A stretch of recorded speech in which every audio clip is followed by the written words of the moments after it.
2. Hey, everybody, what is up? It's Thursday night. We feel all right. Y'all probably aren't even watching this because you got TGIT. I don't even know what comes on today. Is it How to Get Away with Murder? Which one of the scandal? I don't know. Something. I'm here. I never know. Look, we're about to be scandalous ourselves, okay? We are going to open up the deepest recesses of our soul. But for right now, we are Bariatric Foodie Live, sponsored by our wonderful friends over at Bariatric Pal. Hi. And I got some intel on Alex, Shannon. Alex is over there, like his son, like I said, his son had a birthday. And yes, please say hi as you come in. His son had a birthday. They are over there having the time of their life in Israel. Oh, we got somebody from England. Hello. That's good. I was gonna try and do a cheesy English accent, but no. I have way too much respect for you to do that. I am from Baltimore, and I'm going to act the part. So anyway, so he's in Israel having the time of his life. That Sons. I think they're coming back soon though, because he did I'm so sad I'm coming home. Julie, if you can't, she can't hear. Maybe we want to hold up. I'm gonna put the comments. If you can't hear, exit and come back in. Okay. Yes. So she said she knows the American accent. Oh, Shannon, you have to do it. Oh, wait a minute. Do you see the chat box underneath the I think if you scroll down to the bottom where the comments is, there's a okay. I see that. So while you're doing that, I will tell people why this is your job today, because you guys know I keep it 100% real with you guys. Okay. I got put in Facebook jail, y'all. I got put in Facebook jail. I was having first of all, when they put you in Facebook jail, they don't tell you who reported you, and they only sometimes tell you what you got reported for. Okay? But my best guess is that I was in like one of these random news stories, and it got heated between me and somebody else. And we're back and forth, and they said something really unsavory, and then I said something really unsavory, and I think they got offended. I mean, I don't think it was personally anything that straight up violated Facebook standards, but we both said things that we shouldn't, and that's wrong. You should treat people a little nicer than that. But anyway, somebody reported me. So then I knew something was up, because I manage Facebook pages. Besides, you manage the Bariatric Foodie Facebook page, but I manage other Facebook pages, and it made me log back in. I was like, whoa. I'm in trouble. So I try to log back in, and then Facebook gives me like this long lecture, and they're like, maybe you didn't know that you did something wrong. So here you got to read this, and then you got to say that you understand. And then after you say you understand, you have to go on timeout for 24 hours. So I'm on a 24-hour timeout. But let me tell you, it's actually been quite beautiful. The interesting thing about Facebook jail is that you can still see everything that's going on with Facebook. You can still read comments, like you had, I love it because you messaged me like, are you at a Facebook jail? And I couldn't message you back. I was like, I'm kind of like through the computer like, yes, I am. So I assumed that you were, so. Yeah. So because I just fell off the radar, and anybody who knows me on their on regular social media knows that I probably go maybe about 5 or 6 minutes between posting. But if you see me disappear, we're always talking too. Like throughout the day. Yes, this chemistry that we have here on Bariatric Foodie Live is not fake. Shannon is my actual boo. So. So we talk all day, and if I go quiet, it's just like, Nikki done got hit by a match. So I got put in Facebook jail, and the moral of this story is that Nikki is human, and Nikki's mouth sometimes gets Nikki in trouble, and sometimes Nikki needs a timeout. So I'm going to take this timeout in the spirit in which Facebook meant it, to reflect deeply in my soul of the things that I did wrong. And then I'm going to come back stronger, Shannon. Yes. I'm going to come back a better person. Woo-hoo! So the more, so I tell you all that to say that Shannon is has the control panel for the show. So technically, she could like do anything she wanted. Well, but I think she's big on sticking to the plan though. So I'm not too worried about it. I don't deviate from the plan. But yeah, so so Shannon, you do because I can't even like comment on the live. I can't do anything on Facebook. I can't do anything on Bariatric Foodie. I can't do anything on mine. I can't do Messenger. I can't do anything. But like I said, it's been kind of nice. Probably a little relaxing. Look, I don't know. Look, hey, look.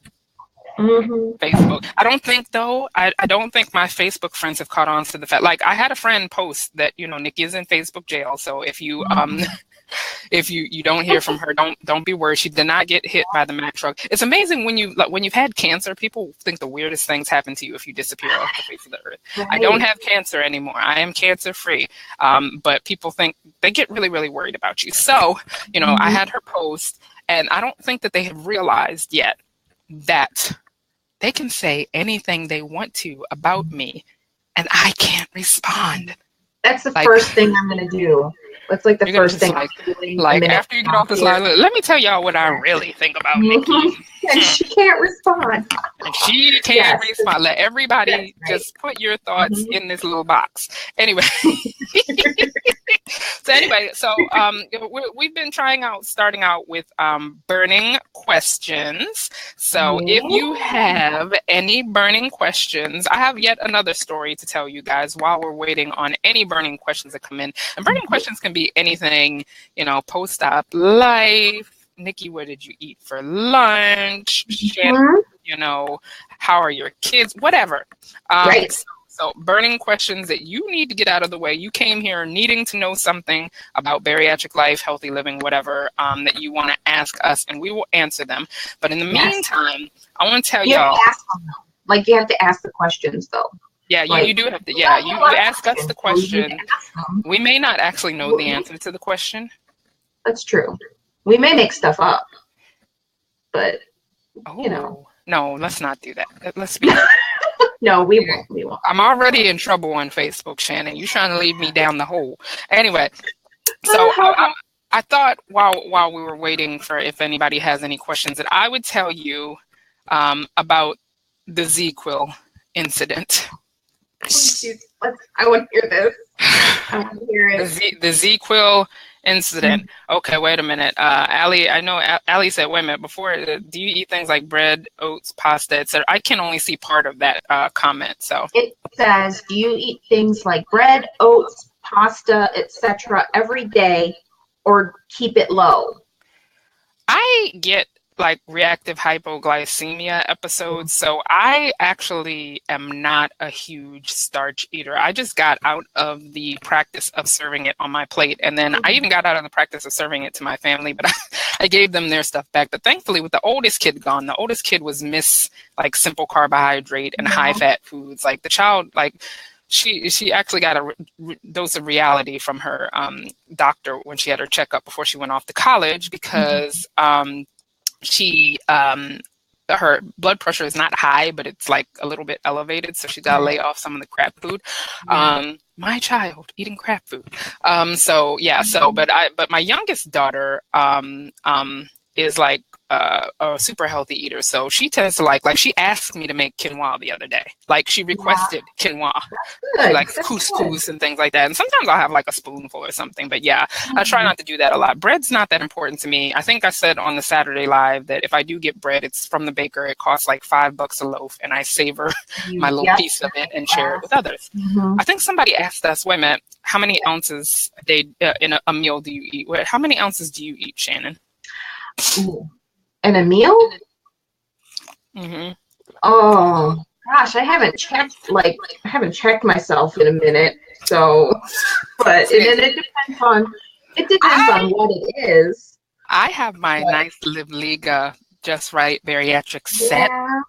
No, I know for me, I tend to I max out on about 4.5 to 5 ounces of protein, and when I eat 4 ounces of protein, I can eat other stuff. The vegetables, it depends on what it is. I'd say I'm probably pretty close to your ounce limit as well. Yeah. Depending on what it is. Yeah, and then for sides, like I said, I generally don't serve myself a starch, but if I'm eating like a cruciferous vegetable, first of all, I try not to eat cruciferous vegetables without like processing them in some way. Like I do cheesy mashed cauliflower. Shannon, you're the one in charge of keeping up with all these questions. I know there's a million questions. I'm just letting you go. There's like 6 people came. But yeah, I can play today because we got lots of questions. Yes, they got questions. So, yeah. So that's me. I do about 4 ounces of protein. I am pretty good about eating my protein first. And when I eat my protein first, like it really does severely limit me of what else I can eat. And I do hard proteins because I'm further out. And a lot of people say, well, hard proteins are uncomfortable. That's kind of the point. Like there's a difference between uncomfortable, like you get full really quick, and it's actually painful to eat. If it's painful to eat something like chicken breast or something like that, you should see your doctor because you shouldn't be experiencing that except for maybe at the very beginning of when you're cleared for solid foods, and maybe you'll have some issues that you need to work out. But if you're a few years out and solid meat hurts, then yeah. So wait a minute. Somebody asked if we were at our goal weight. Chow. Yes. We had another question too about they went to the doctor, asked about vitamins they were supposed to take, and he told them that they do not eat any vitamins. What do I do? That's probably one of those questions. Yeah. A doctor. If it was your surgeon, then yeah, you need. Well, it depends because for the first like 6 to 8 weeks after surgery, I didn't have to take vitamins. But I think this person is a little bit longer out though. Further out. If you're longer out and they're telling you you don't need vitamins, what I would do is I would ask for labs ASAP. I agree. Number 2 is that you might consider going to your primary care physician, talking to them, or if you have access to, you want to see somebody who's bariatric specific, you can find on your network a bariatrician, which is pretty much a primary care physician who's had special training to work with bariatric patients. And by the way, bariatric patients does not just refer to weight loss surgery patients. Bariatric patient refers to somebody who is seeking treatment for obesity. So not just weight loss surgery, they are experienced with the gamut of obesity related issues. And then if you still are not satisfied and you think that you need to be taking vitamins either based on your labs or whatever, just remember, I'm not going to tell you what to do or what not to do, but remember that your health is your responsibility and in your hands. And so I can't see your doctor flogging you for taking vitamins. Right. So if you feel like you need to be taking them, you might want to make that decision for yourself in the interest of what's good for yourself. What's next? Let's see. We had, is quinoa actually any good for me as a bariatric patient? The dietitian mentioned it, and oats, etc. Let's see. Quinoa, first of all, and I think when we get into talking about some of the realizations we've had as long-term post-ops, because we do actually have a program that we're going to run through tonight, is that there are foods that are highly nutritious. However, their makeup in and of themselves may not be conducive to rapid weight loss, which you are trying to achieve when you are early out from surgery. Rapid weight loss has a very sort of defined process. And I'm not going to try and get into the science of it because I will get it all wrong. But basically, when you have bariatric surgery, you are taken into a mode of starvation. You're taken into a mode of starvation and starvation/ketosis. Ketosis means that you are not eating the proper amount of carbohydrates for your body to burn carbohydrates for energy. So it starts burning what's called ketones. Fat is like the money in the bank for your body. So your body just doesn't want to burn it. It's like programmed into the body since like freaking caveman. So instead of burning fat first, it'll burn the ketones first. The most common indicator of if you're in ketosis is that you get breath. Your mouth always tastes like you haven't brushed your teeth in like 4 days. I hated ketosis. It just made things taste funny. And then they were wanting me to get all this protein. My protein shake tasted funny. And then back when I had surgery, all the protein powders had monkey butt. So it was just like, it was a lose-lose proposition for me. But anyway, so if you push through ketosis and you don't, give your body too many carbs, it's a delicate balance. Your dietitian will help you through it. Your body will start to burn fat. And for some people, that happens slow and fits and starts. For some people, it happens accelerated. For me, it happened in an accelerated fashion. And I didn't see it that way at the time. But looking back, I was like the freaking Energizer Bunny, Shannon. Mm-hmm. I never got tired. My body was always burning calories. I never got tired. Yeah. It was beautiful because I'm tired all the damn time now. So what else? Anyway, so quinoa is a highly nutritious food. It is a complete protein, which means it has all of the amino acids that your body needs in order to utilize that protein and put it to good use with your muscles and everything. But that it's still primarily a source of carbohydrates. It has fiber and things like that, but it's a source of carbohydrates. Carbohydrates do have a place in your life. However, you got to work with your dietitian to see what your particular plan is. So it's really yummy too. Quinoa is yummy. I like it. I like quinoa, but now they have, like, when I first started eating quinoa, I got it from like Whole Foods, and you had to like boil it the old-fashioned way. Now they've got like the parboiled quinoa in the box. It's like ready in like 7 minutes or something. I'm like, I'm so spoiled now. So anyway, what else we got, Shannon? We have one other question, I think, unless I missed one. Somebody asked about our goal weight, though. I feel like we should answer that. Yeah, that was a good one. What was the rest of that question? I saw that there was the rest of it. Okay, let's go back. Hold on a second. Are you both at your goal weight? Do you believe in goals or just being healthy? It's a good question. You know what? I'm going to table that for our discussion because, from what you and I have discussed, Shannon, we're going to cover that in our remarks about being long-term post-op. So do we have anything else? Let's see. Let's see. Do you still drink protein shakes daily?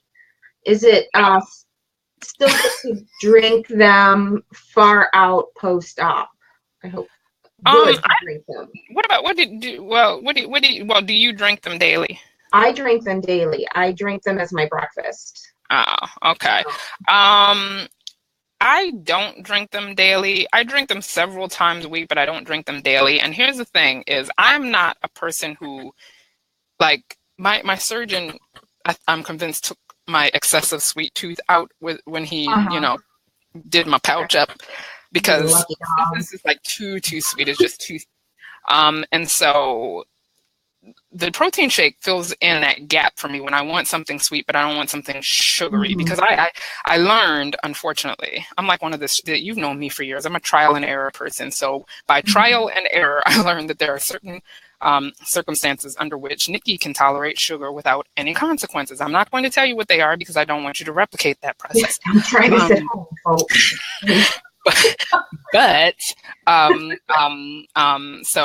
but sugar is just like, it's too much for me. So it's like I'll have a protein shake sometimes as my meal if I'm in the mood for something sweet. And if you have a copy of the Bariatric Foodie Guide to Perfect Protein Shakes, I need to carry one with me everywhere. Like, whoosh.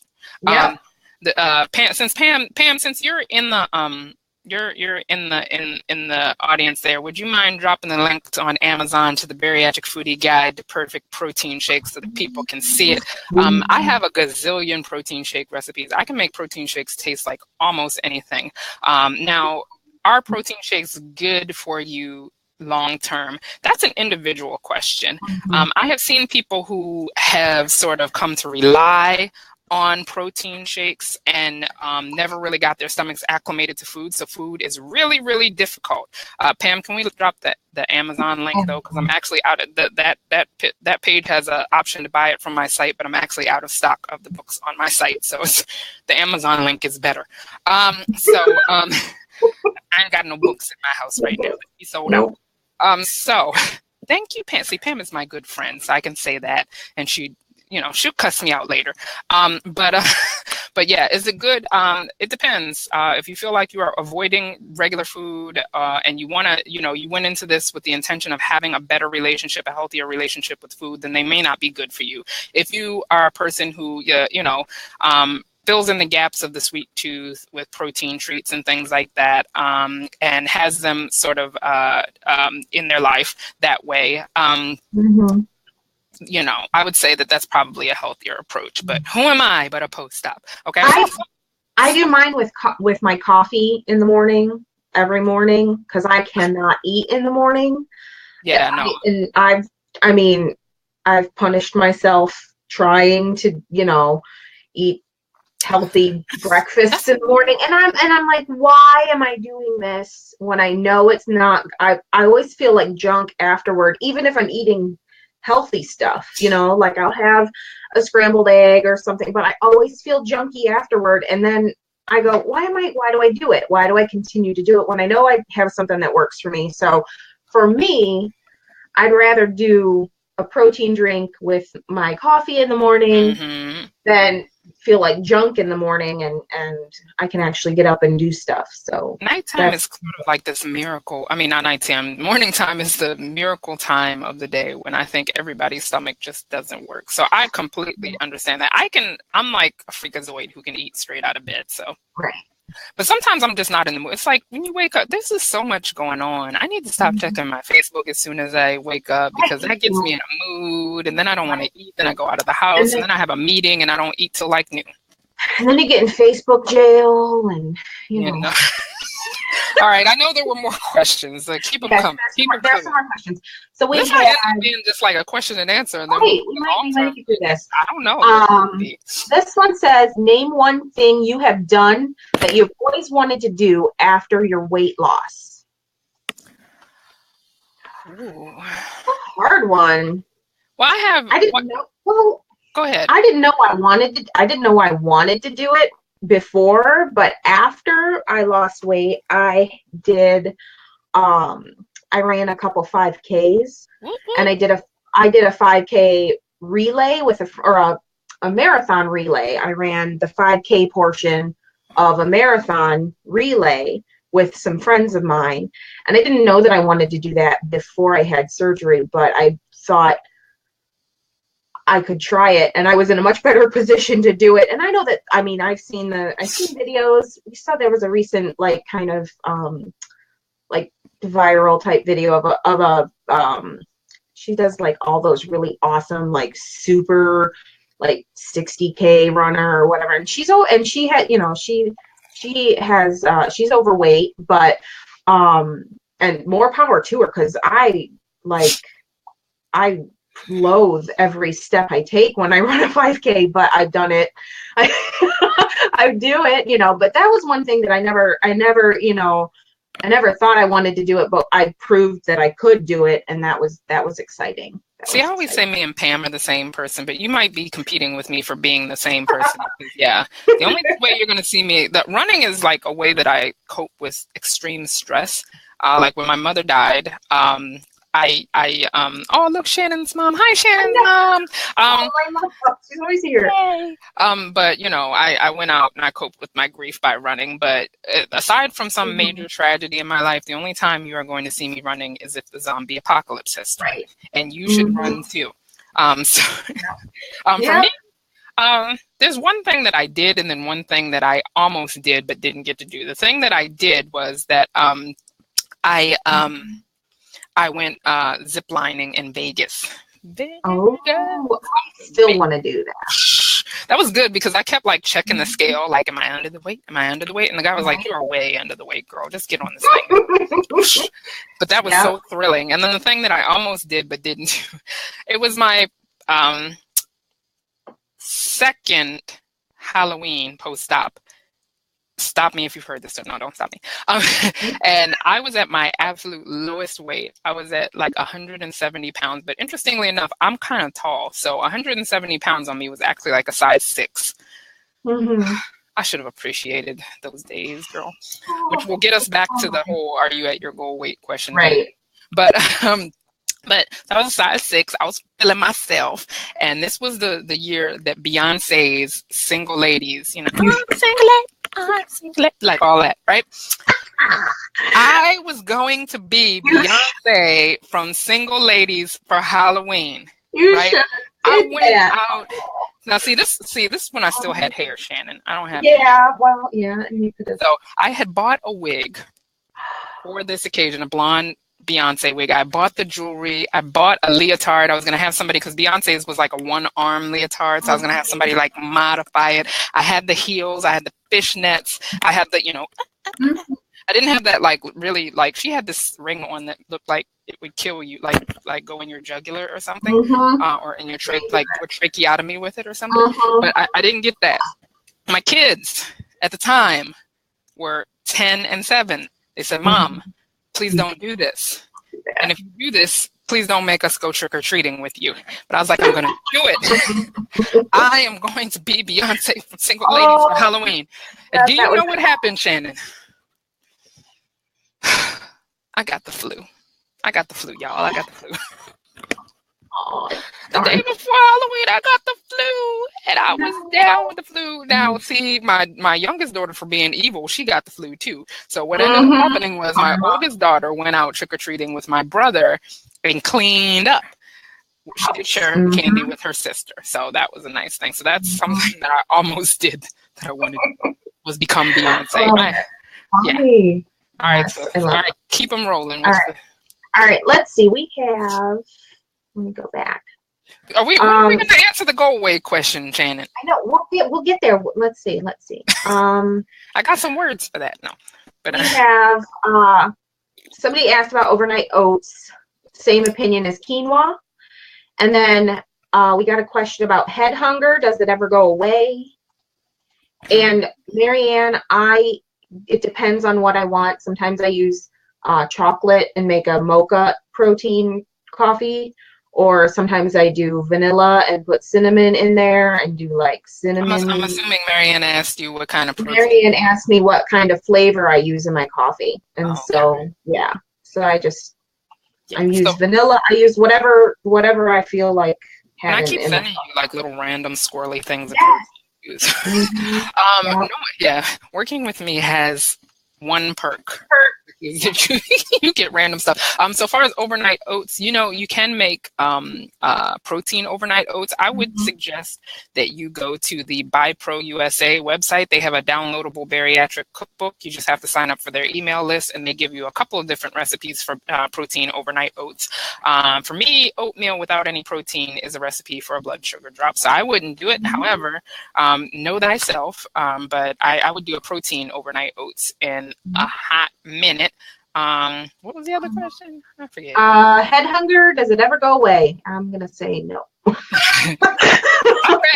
So I read the book Eat What You Love, Love What You Eat by Dr. Michelle May, which was a book that single-handedly changed my outlook on eating. She came to OAC convention. I paid to have a lunch with the expert with her. I asked her a bunch of questions. I bought all of her books, sight unseen. And when they came to my house, I read them. I devoured them. She has the foundational book. She has a book for bariatric patients. And one of the quotes that she has in there is that if you're eating for reasons other than physical hunger, no food is ever going to satisfy it. And so it's like, I feel like we're all in those situations where we go back to our default. It's called Eat What You Love, Love What You Eat, How to Break the Eat, Repent, Repeat Cycle by Dr. Michelle. I was going to try and put that in, but it's too much. So we can put it in there. That's okay. Pam will grab the link. All right. Anyway, so that book really did change my outlook, because we all have those periods of time where, our default, what we taught ourselves to do for so many years was to soothe ourselves with food when we're stressed out, when we're unsure, to celebrate. Our culture doesn't help, because our culture is set up where you're eating for everything. So sometimes you do go on your fallback. The key to me is knowing when you're most susceptible to head hunger. I'm most susceptible to head hunger when I'm bored. If I'm occupied, I can easily forget to eat for 4, 5, 6, 7, 8 hours until my body is like, hey, Nikki, you need to eat. Girl, that's not like the regular one-syllable girl. It becomes a two-syllable, girl. So, So, like, if you have, thank you, Pam. So if if you know what sort of makes you more susceptible to head hunger, you can battle it. So if it's that you're bored, you find something to do. If it's because you're stressed, you got to find something. There's a method called habit replacement. And a lot of times, a therapist will lead you through that, of replacing one habit with another, and just sort of habitually, every time you think of doing this, do that, because it's basically building another neural pathway in your brain, so that when your brain fires off in reaction to stress, it doesn't go the way of let's eat all the things. It goes to let's go on a walk. So you have to do that. All right, what else we got? Look, I feel like I'm going to stop and we're going to address this goal. Yes. Quick, well, okay? she followed up. She followed up and said, why I asked about goal weight. I'm almost 3 years out and still working for that goal. I'm not there, but I'm very healthy and happy. Well, so what's more important than that, babe?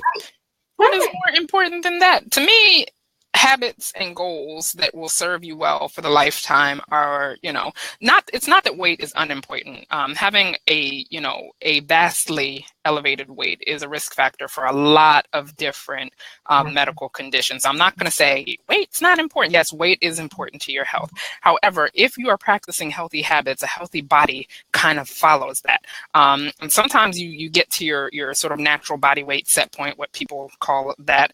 And you have a tough time losing past there. And that's sort of the moment of truth point where, are you willing to do what it takes to get that last mile, or are you happy with where you are? And for me, number one, I'll answer the question, no, I never did get to my surgeon's goal weight. My surgeon's goal weight for me was 160 pounds. The lowest I got was 172.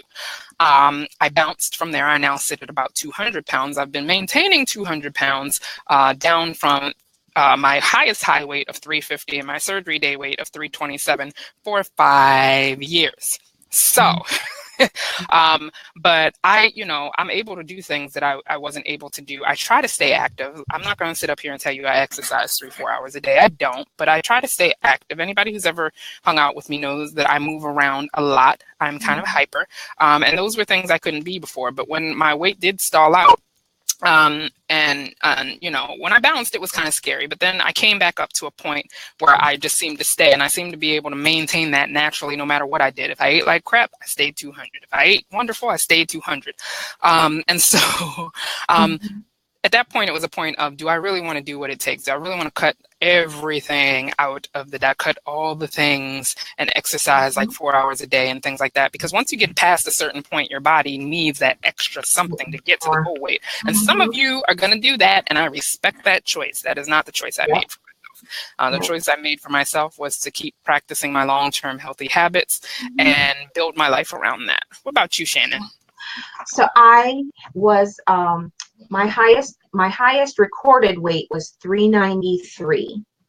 My surgery weight was 370, like 378. The lowest weight that I was post-op was 204. And I currently sit at about 239, and I've been there for about 3 years, and it'll be 5 years post-op on October 16th. Go Shannon. Go Shannon. I'm going to wave my bat wing at you. Yeah. Yes. Yeah. If you're tuning in for the first time, we do that. We wave the bat wing. We celebrate the bat wing. Why do I keep waving the bat wing on my bad arm? Yep. But anyway, the last thing I wanted to say, though, is that I don't want to, anybody to feel like I'm beating the cancer thing into, eternity. However, that did change my perspective on things a lot, of having to just basically prioritize and see what was important. And some things that, I used to think were important weren't really important. We're about to talk about that, but we're going to finish up these burning questions, and we're going to cut off the burning questions so we can actually talk about what it is we were going to talk about. I think that was the last. I think that was the last one. Yeah. And okay. I like you have just decided that I'd like to lose a little more weight, but I'm not. I'm eating healthy. I'm feeling healthy. I'm happy. I can take care of my kids, and I have 2 kids with special needs, so they're always kind of going, and I wasn't at a point where I could take care of them in the way that I want. Wasn't the type of parent that I wanted to be. Mm-hmm. And now I can be that parent. And so for me, I feel very good with where I am. Mm-hmm. You know what was like a non-scale victory in NSV for me is like how well I bounced back from having a double mastectomy, how well my body bounced back. My body performed exactly the way a healthy body is supposed to perform after a surgery. And interestingly enough, your body does change based on the circumstances. We think just because we're losing weight, our body is supposed to fall into line. I was healing from major surgery. I got friggin' hungry. It was like 3 weeks where I was hungry around the clock because my body was healing from this massive surgery. I ate around the clock. At my doctor's advising, he said, your metabolism is sped up. Roll with it. I didn't eat crap. I ate good food. I ate it's interesting because it doesn't take much to fill me up. So I'd eaten like fits and starts, but I'd eat something really protein heavy and I'd be good for an hour and then I'd be hungry again. And I thought I would enjoy that, but I didn't. Partially because I was in a lot of pain after my surgery. So I was just like, I spent half the time spaced out on pain meds and then the other half of my life like eating. So yeah. So, and then, let's see, I thought I saw something come across, and that is the absolute last one we're going to do before we go into what we were going to talk about. So we actually had 2 that came in at the same time. The first one was... For some reason, I can't hear you. Can you hear me now? Can you hear me? What? Seriously? Nabbit, Shannon. Oh, are you kidding me? Oh, Lord. I don't know. Can you guys hear Shannon? I can't hear Shannon. Can you hear me? I don't want to start this litany of I can't hear Shannon. It might come back in a minute. Let's see. What are we doing? Hit a button? I didn't hit a button. No button? No button. We got 35 good minutes. Oh, okay. Okay, they can hear both of us. Okay, you can hear both of us, but I can't hear Shannon. Okay. Me. That's weird. That's really weird. Maybe it's something with my Yeah. Maybe it's something with my computer. Yeah. I don't know. But I'm not sure how to reconcile this. I don't know either. I see Shannon's mouth moving, but I can't hear her. I don't know. I feel so cut off. Shannon, come back to me. Wait a minute. You know what? I'm going to go out and then come back in, Shannon. Okay. Don't talk about me while I'm gone, Shannon. Well, Facebook jail. Don't do it. Okay. I won't. My goodness. Yeah. My goodness. So we had a couple questions. I'm going to kind of wait. Now I got to go back and see. Hello? Can you hear me? Can you hear me? No. Wait a minute. Let me try again. Okay.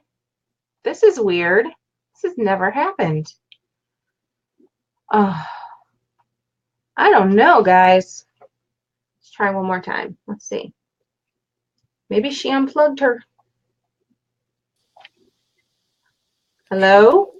No? Hello? No. Wow. Weird. That's so strange. Oh, you came back! Oh, good.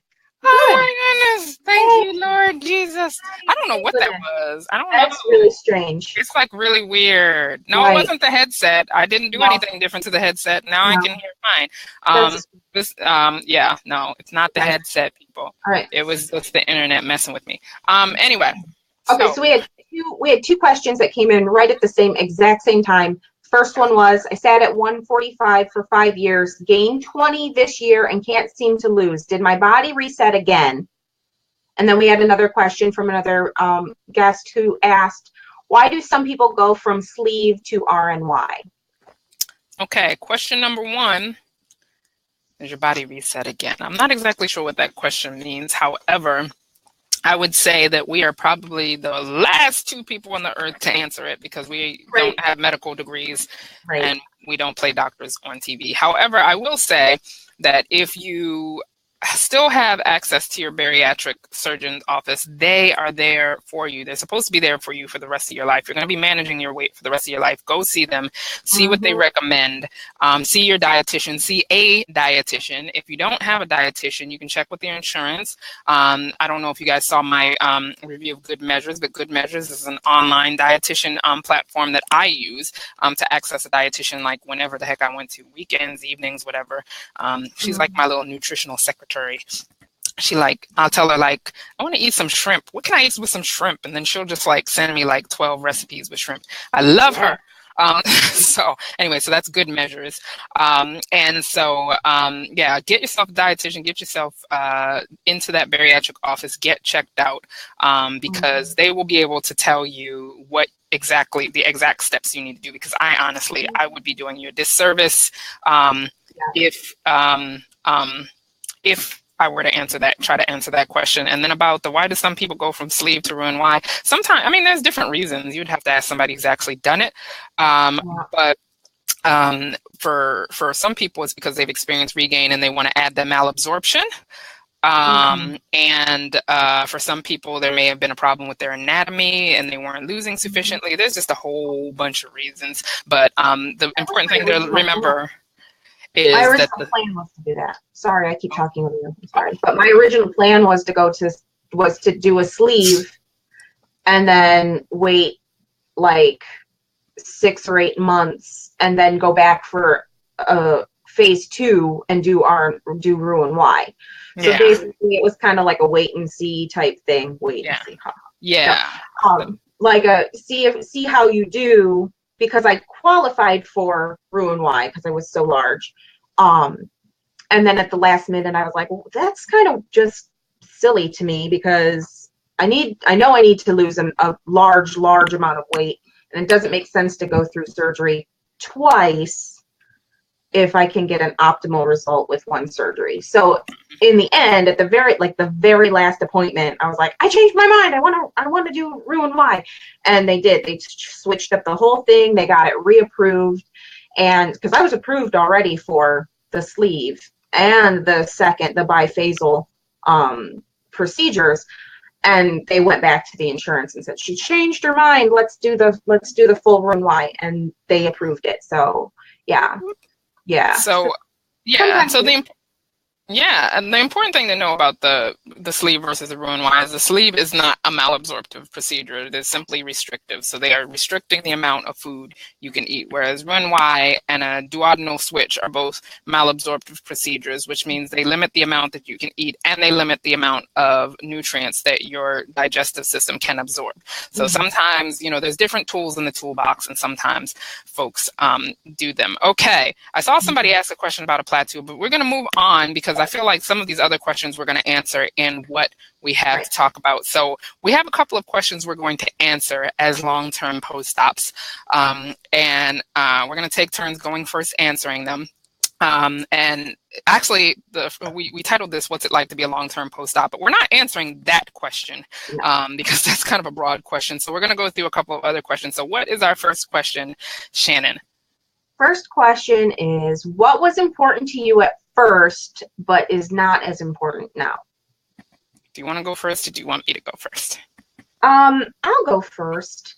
For me, there were 2 things. The first one was pretty regular weigh-ins for me was super important to me, because it kept me I knew I was losing a lot of weight, but I wanted to know the number, and it kept me kind of pumped up about the whole procedure and the whole, lifestyle. It kept me going. Were you a post-poo weigher? Yes, I was.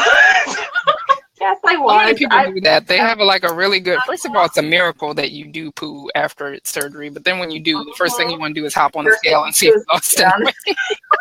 It's horrible, but yes, I was a post-poo weighing. Weigher. What's your second thing?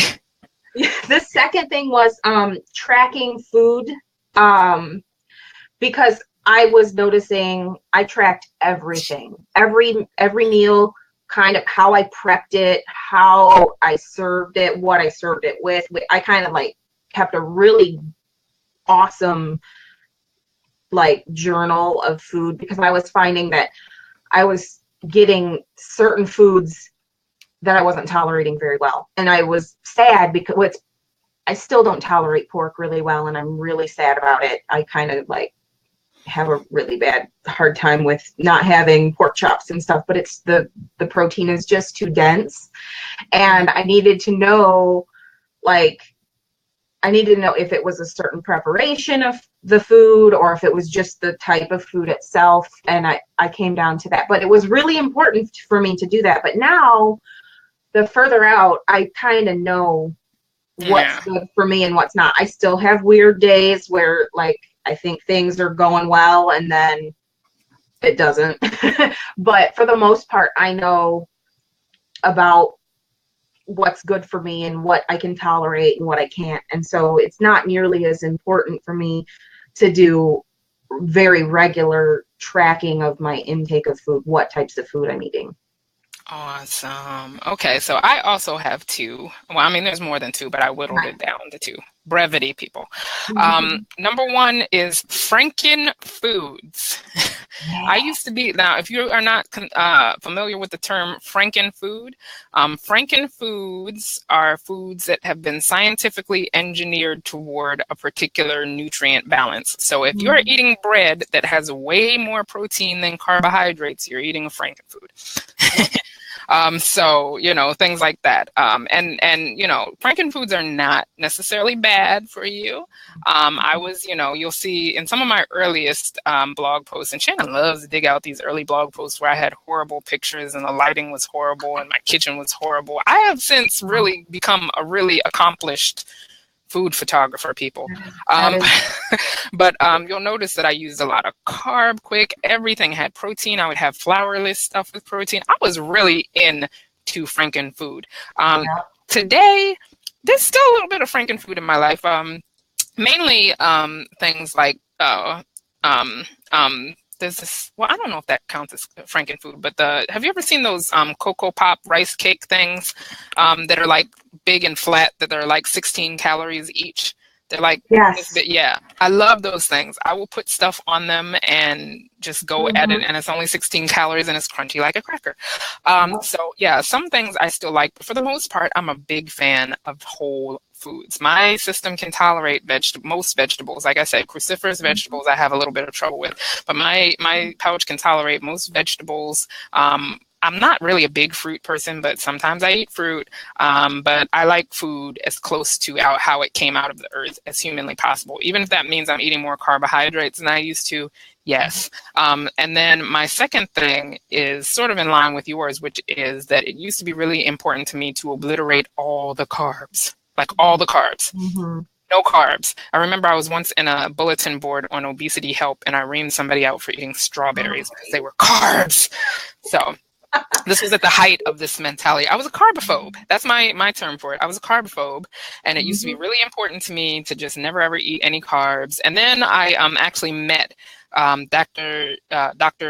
Jacqueline Jacques, who used to be the lead dietitian at Bariatric Advantage, and she's like a super rock star in the world of dietitians. Good friend of mine now, and she was like, "Nikki, you know your brain goes wonky if you don't eat any carbs." I was like, really? And I was like, well, how many carbs do people need? And she quoted me a number that made my jaw drop. Now, I don't want to like throw that number out there because, you know, a lot of you have probably been specifically advised not to eat high levels of carbs. And for a period of your life, that's probably okay. As you get further out, your dietitian will probably work more healthy carbs into your plan. So no, I'm not quoting the number that she gave me. Don't ask. I'm not going to do it. But that sort of got me toward embracing healthier forms of carbohydrate. Like I said, I'm not a big starch person. And if I do get into like a starchy, snacky mode, it's interesting because it'll only take like 2 meals in before I start craving protein. Like the primal beast in me is like, meat, give me meat. So yeah. So anyway, so that's that question. What is the next question? Next question. What wasn't important to you then, but is now? What is important to me? Wasn't important to me then, but is now. You know, I think this is probably common for a lot of newer folks, but it wasn't so important to me. Well, two things. One, it wasn't so important to me that I was eating a balanced diet because everything was protein, protein, protein, protein, protein. I ate so much protein. Those of you who have been in the Foodie Nation for a while remember the story of I went to my 18-month follow-up, and my surgeon took one look at me and told me to lay off the protein because I was also big into body pump, and I got really, really puffy. Like I was like China doll or something. No, I wasn't. I so was not like China doll. Let me stop telling that lie on the internet. But I was very, very like the muscle definition had just gotten kind of crazy because I was working out so much. And he was saying it jokingly, but you know, that I sort of took heed to that. And he was genuinely worried about if I was drinking enough water to support my kidneys and all that good stuff. And then the second thing that I didn't worry about so much when I was new that I do worry about now is appetite control, because I didn't have to. I didn't get legit hungry for years after surgery. And I remember the first time I got legit hungry. It was a couple years after surgery. And by the way, I don't think we ever said how far out from surgery we are, but I am coming up on 10 years post-op. Yeah, it was shocking to me. It was like, I am hungry. I almost didn't recognize it as a sensation. I thought I was sick. I thought I was going to throw up, but I was actually hungry. And so now I know what bodily hungry. And these days, hunger, it takes a long time of me not eating to get legit physically hungry. Like if I go like 10, 11, 12 hours without eating, which I'm ashamed to say I have on occasion when I've been really, really busy, I will get legit hungry, but it takes that long. Otherwise, I'm pretty much an eat on schedule person. But nowadays I do try to angle at foods that are going to help me control my appetite. So if I eat carbs, they're complex carbs. I eat the fruit with the skins. I eat the vegetables. I eat my protein and things like that to keep me sated, because I just don't. I mean, on the one hand, being hungry makes food taste better for me. But then on the other hand, being hungry is annoying as crap. So it's like, you know, it's like you got to strike that balance. And I didn't like constantly being hungry. So if I experience that, I try to look at what I eat and avoid that at all costs. What about you? So the one that stuck out with me was exercise. Now, because we've talked about this before, I'm not a big fan. I'm not a big fan of exercise, and I will be the first to admit it. I'm not, and I probably should have done it in the beginning, even though I'm not a big fan of it, because it would have set me up for a better habit of doing exercise now when I need to be more active to maintain just what I'm doing right now.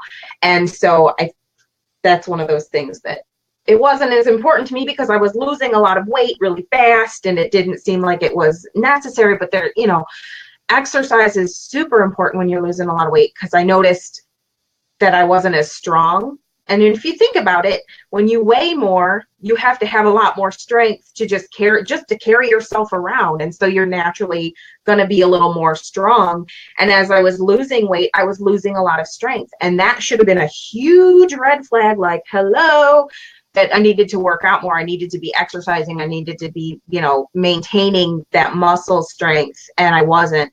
And now I'm in a bad habit of not doing exercise. And I need to. So that was the one that kind of stuck out for me when you asked me this question was, I should have been way more interested in figuring out exactly what I like to do the most and just doing it and making it a super part of, you know, a habit that I needed, you know, I just do it. Okay. So, remind everybody how far you are post-op too. I'll be 5 years post-op on October 16th. You little baby. I know. Comparison to me, I'm like a dinosaur. You little baby. All right. So what is our next question? Next question is, what has remained important throughout your post-op life? Your turn to go first, girl. Oh, it's me. It's my turn to go first. Yeah. So the thing that has pretty much stayed important for me has been vitamins. And I found a system really soon after I had my surgery of, you know, I had like the little sorter. You've seen my big gigantic sorter of vitamins. It's a thing of beauty. You got to bring it back on the show. I will. I'll get it when I have to refill it. It's actually like on the last couple days. So I'll refill it and we'll bring it back. We'll bring it back. I'll show you. But I keep my vitamins in a big bead sorter from the craft store. And I always knew that was something that needed to be done. I need to take my vitamins. I need to, I keep them very close to me. I keep that bead, that medicine, the case with me, so that I always have them around. I have, all the reminders set, because I sometimes I forget and things happen and you lose track of time or whatever. So I have reminders set on my calendar and all of that stuff. But that one, I knew it's so important. It's so vital to your health that you take your vitamins, especially as a Roux-en-Y patient. It's really super paramount to keep those levels, keep yourself in balance. So that one always stayed, right in the forefront from the very beginning. Go girl. What has remained important throughout for me? I consider that unless you are Mary Ann's doctor, there are 4 core rules that are forever after weight loss surgery. And those are the things that have remained important to me throughout. Does that mean I've always followed these rules? No, but it means that I know that they are the rules, and I need to, if I'm not following them, I need to get off my butt and follow them. And those are, in no particular order: taking your vitamins, eating a predominantly protein diet, protein-rich diet, drinking enough water, and moving your butt.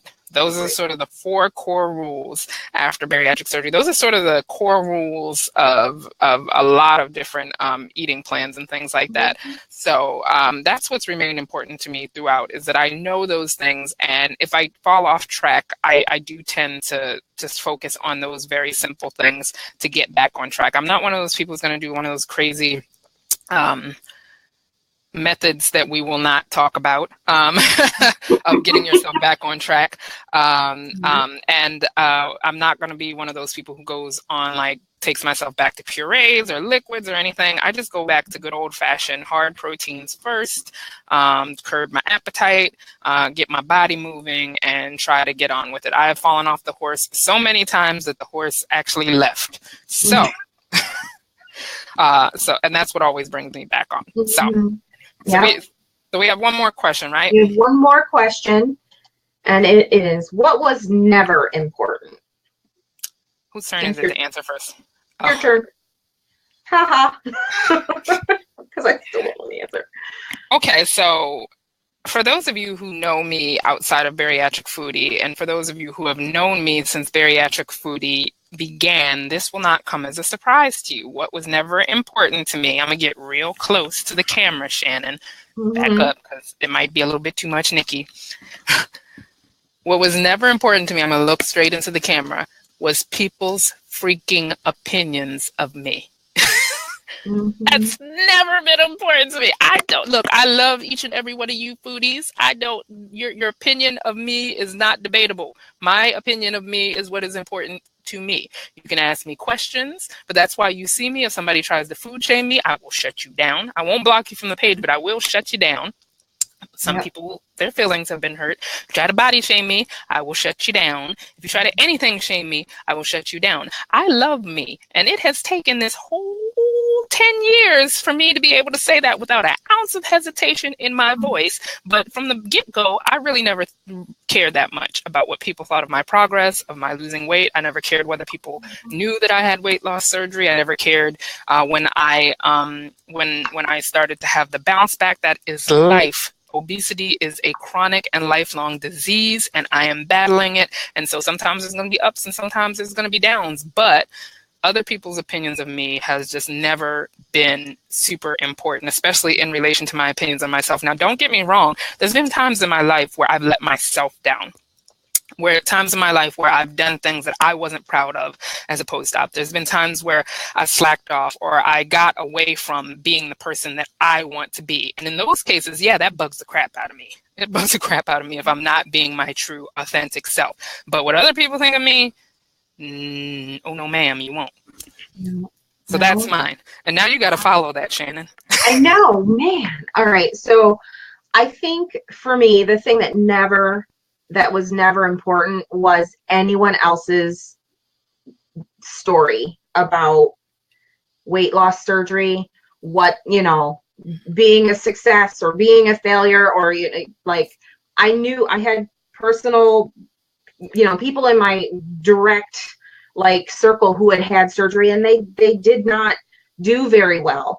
And it never mattered to me, you know, from the beginning. It never mattered to me seeing their story. I just knew that for me, my story was going to be my story, and my journey was going to be my journey. And it didn't matter if, you know, the girl next door down the street had surgery and she lost all this weight and then she gained it all back, because that wasn't me.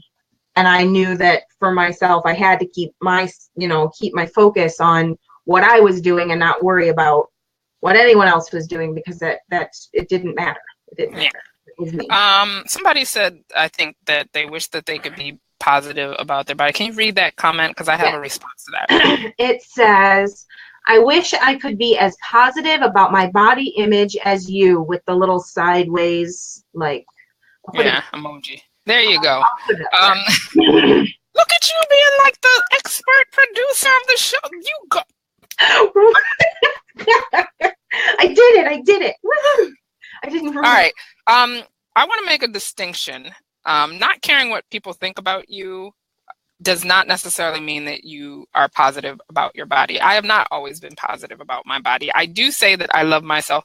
When I say I love myself, I love my whole self. My body is imperfect. Let's run down with Nikki. Nikki has had a bounce back of 30 pounds. So I deal with post-ops every day through Bariatric Foodie that are probably going to end up 40, 50, 60 pounds less than me. I have fake boobs now because I've had a double mastectomy. I don't have any hair left because I have alopecia totalis. So there's a point where through all of this, you have to find something else about yourself to love besides the physicality, because physical stuff can go. And especially as you get older, the physical stuff will go. But you still need to find something about yourself to love. So I want to encourage you to work toward that. I'm not saying that you're saying that self-love is synonymous with loving your body, but try to work on loving your whole self. Love what your body can do. Love your life. Love your relationships. Love how you can be more present for your relationships than you used to be. Love the things that you can do now that you couldn't do before. Love preparing yourself healthy, nourishing foods that make you feel good, because you don't deserve to feel bad ever. If a food makes you feel bad, stop eating it. You don't deserve to feel bad. So that holistic sort of thing. And yeah, it took a crap ton of therapy, y'all. My therapist, I'm actually looking for a new therapist because my therapist moved. Ooh, she put in, like, I probably, if we were going by the value of her services, I probably owe that woman like about $15 million at this point. So, anyway, we are getting at 9:02. So is there anybody's question that we didn't? Well, no, I'm not asking you. I'm asking them, Shannon. Is there any? Because sometimes they pop up through. For some, like I remember somebody asking whether or not how do you deal with a plateau? When you deal with a plateau, like I said, you have to decide whether or not you're going to go hard and push through it. You should never do that outside of the consultation of your doctor and your dietitian. So don't let me hear about y'all being on like some sort of 500 calorie a day plan and, you know, trying to don't do it. You can hurt your body if you do these crazy extreme things without the advice of your medical professionals. Diane, I love that you said that you love your body. I got to hang out with Diane last week. We went to Starbucks. Yay! Starbucks. We had Starbucks. She had her little, because she's from Baltimore, but she lives somewhere else now. I'm not going to put you out there like where you live and your address and all that good stuff. She lives somewhere else. She was visiting home, and we went to Starbucks. She had her little Ravens jersey on. I was just like, yay! So anyway, somebody asked what we eat as snacks. What do you eat as snacks? We also had a question about, which was answered kind of in the comments, about hair loss. Because I think they're relatively new out and they're starting to lose hair, and when did that kind of slow down? I've always had really thin hair, so I'm not really bald, pretty much. I know, so we're not really bald, but yeah, we're not the best. I wanted to make sure that we mentioned that I did see it. I just was, And I should also say that my alopecia has nothing to do with weight loss surgery. I've always had alopecia totalis. I was told from the get-go that I had waited too long to get it checked out, and that I would progressively lose my hair until I have none. I have a very thin band of hair under this wig that keeps growing back. I keep shaving it down every time I go to the wig shop, and it keeps growing back. But eventually, even that will go, and I'll just be bald as the day I was born. But it's okay. And I recently went to see. I have a family member who's a hairdresser, and she knows my plight of thin hair forever. And she tried a product on me that has been life-changing. And I can't tell you what the brand name is right offhand, but I'm wearing it right now. Like it's supposed to be for like root coverage when you get your hair colored, and then for your like root cover-up stuff. I spray that right on my head, like just to kind of like tone down the color of my scalp, and it makes a huge difference in how I feel about my hair. So if you are struggling with maybe having some thinness, especially if it's really, really bugging you, there are some products out now that they use for root cover up. That's a spray. It kind of looks like a hairspray, little can, like about this big. Okay. And you just spray it on. It kind of gives you a little bit of texture too. So that's kind of nice. But yeah, there is not enough spray in the world for me. I know you that doesn't really. What I ended up doing, guys, just in case you ever do, because having weight loss surgery does not necessarily prevent you from getting something like alopecia. And I'm pretty sure mine is genetic because a lot of women in my family have it. But I went to a hair replacement center. My wig looks kind of horrible today. Usually it's like, the Farrah Fawcett thing on wig day. So when I go to get it maintained, but I do a hair replacement wig, and check with your insurance company because in certain instances, when you have extreme hair loss, you can get that covered because what I have on right now is technically called a full cranial prosthesis. And so that means that it is an addition onto my body. And I wear this wig. This wig is designed to last 4 weeks at a time without coming off. It is bonded to my head. Yes, they can get it off, though. They have a solution.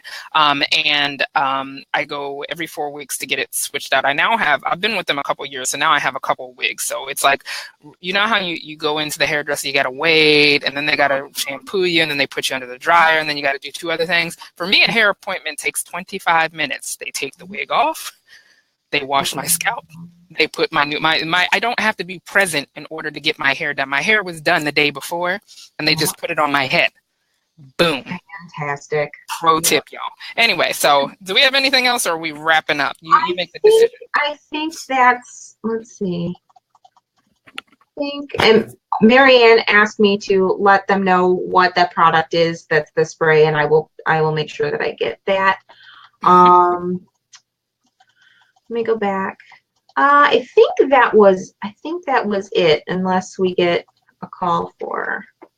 Okay. Well, if you have any other questions, you can put them in the comments and we'll come back through, and we are able to still answer your questions after the live broadcast is over. But guys, I didn't expect you guys to be so interactive today. I'm like really impressed. This is like nice. So just as a reminder, this week we were talking about being a long-term post-op, and next week we are going to talk about being a new post-op. And we have tons of information, things that you maybe didn't know, resources that you probably have access to that you didn't know about. Shannon and I will tell you, if we could go back and change one thing about our first year after surgery, what that one thing would be. So what do you have to do if you want to know that information, Shannon? What they got to do? They got to sign up for the alerts for when we do lives. Well, on a more basic level, what they got to do? Like, they got to watch Bariatric Foodie live. They got to watch us. Gotta watch. But although that good plug, Shannon, bariatricfoodie.com/live. If you want to get a reminder for when we do our live show, it is always Thursday at 8 p.m. Please join us next week. But for now, good night, everybody. Good night. Bye, guys. Bye.